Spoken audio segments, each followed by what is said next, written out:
snuck out and I took off. I just took off and I went home.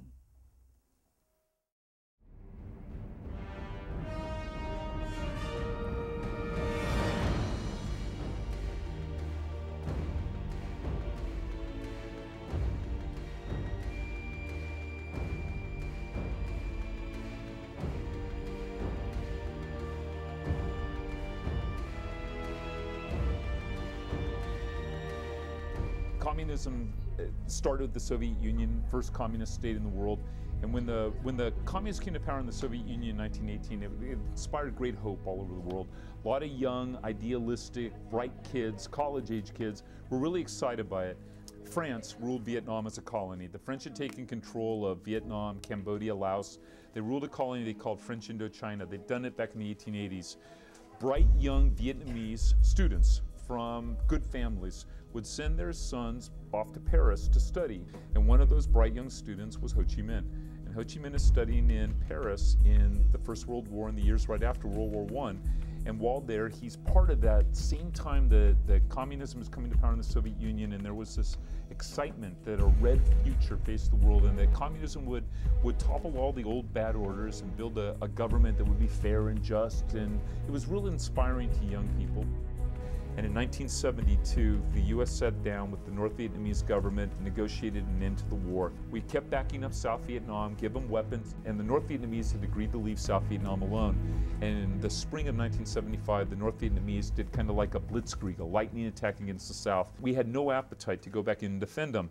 So all those Vietnamese who during the war had taken our side, they were kind of left on their own. And when the North Vietnamese took over, they were as good as their word. They punished. They rounded up people who were suspected of working with the U.S. or people who had helped the South Vietnamese government.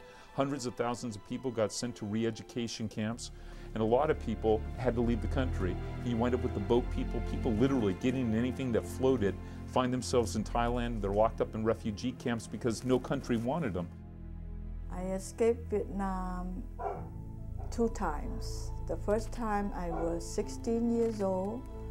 The second time I was 19 years old. I wanted to escape Vietnam because I wasn't sure what's going to happen to me when the communists came to town. The refugee camp's condition was very neat and welcoming. There was a rumor that we may be sent to what they call the re-education camp, yes. And that's when they will brainwash you, maybe to become one of them. The very first time we see a stretch of land was, I think it's Malaysia land. Everybody was so happy. When we get to the main harbor, there's a lot of boat people. They were already on the shore. And we were waving and we were talking to each other so happily. And they were telling us, if you want to get on shore, you have to burn your boat. Because otherwise, if your boat is in perfect condition, the Malaysia government do not want any more boat people. They want us to go to a different country. They want to push us out to the sea again and go to a different country because there's just too many of us.